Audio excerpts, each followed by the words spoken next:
which cell you've got. If you've got a Mark 1, 2 cell, it has a little bracket that you lift off, so you have to take the nut off and lift the bracket off.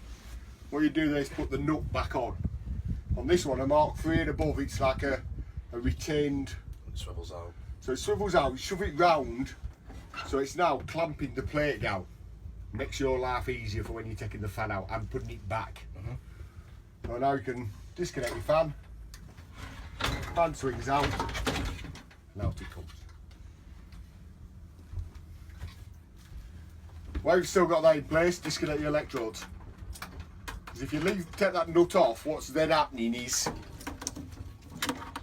that plate's moving about. When you're pulling on them electrodes, the electrodes will start moving. Internally. So that's the way to do it. Disconnect the rest of your wiring while you've got your fan out.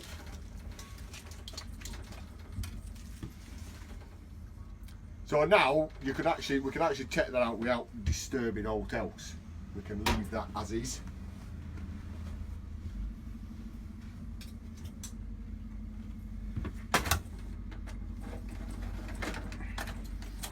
And then under here you've got a retaining bolt, and it is a retaining bolt. There's no seal on it. It's literally holding the cell in place. So there's no seal on that or out like that. Disconnect your floor, and then you're going to disconnect your flue from down here. How easy that is. So you don't actually take the flue out? No, you leave the flue in place. Disconnect your overheat stack. Now then, in the book, it actually tells you to take that off there. Don't. It's the only time I say don't read the instruction book. Leave that in place. Because if you take that off, what happens then, the return part starts moving. And you've got to get that joint apart. When you're trying to prise it up, it will actually move the return part. That's a retaining clip that holds the return in place. Okay. So all you do then, get your screwdriver underneath there, pop it up.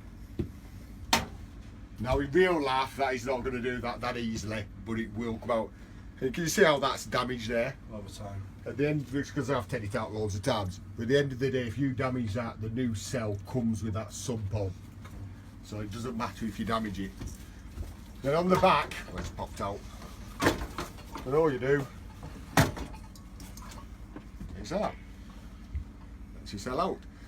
When you're putting it back in, you've got this little bracket here, which goes into there. Slots it in down. Yeah, so you've got to lift it up and drop it down. If you don't get it in there, believe you me, when you come to fire it up, if you haven't got it in there, you'll know about it, because it'll make a hell of a racket.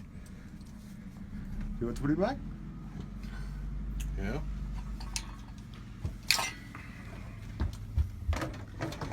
Mike Mackey working on a Worcester. So you sort of got to get that in, so because you're going to lift it right up and get it in that bracket at the back. You see there, so you lifted it up like that's it.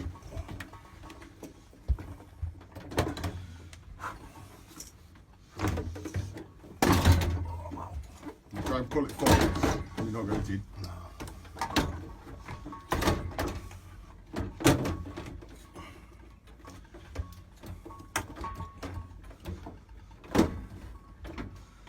That's it.